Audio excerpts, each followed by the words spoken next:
Well, good afternoon, everybody, and thank you for joining today's update on COVID-19 in North Carolina. As of today, we have 317,495 cases, 3,288 new cases reported since yesterday, 1,501 people in the hospital, and sadly, 4,852 people who have died.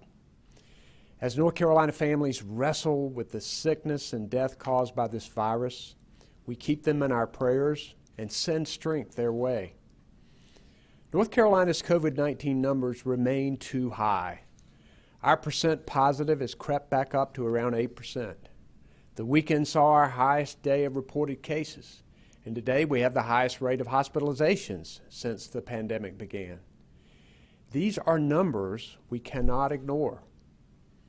But other states have been even worse right now, and they should be the canary in the coal mine for us. Last week, we took action to lower our indoor gathering limit to 10 people because we know this virus spreads more easily indoors. Capacity limits remain in place for retail stores, restaurants, entertainment venues, and other businesses. We continue to tell people to wear masks and stay distant, and stress enforcement of those critical rules.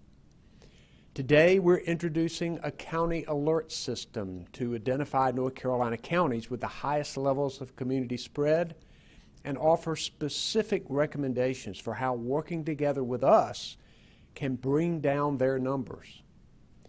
Counties of concern are designated as red, orange, or yellow, using a combination of three specific metrics that Dr. Mandy Cohen, our Secretary of the North Carolina Department of Health and Human Services, will detail in just a minute.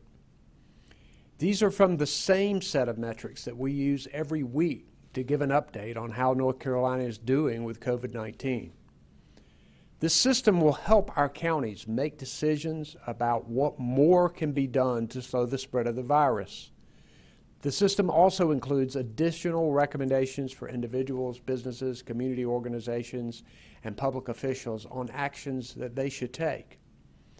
Simply put, this new county alert system shows our state's viral hotspots. But let me be clear, the entire state is experiencing widespread transmission. Cases across the country are surging right now, overwhelming some hospitals, forcing states to go backward with their COVID-19 restrictions.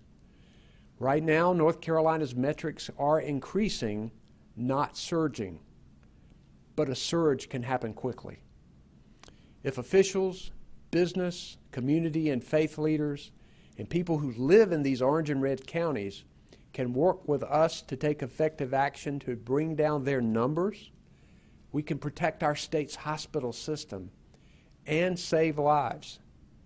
And it can prevent us from having to take significant steps backward.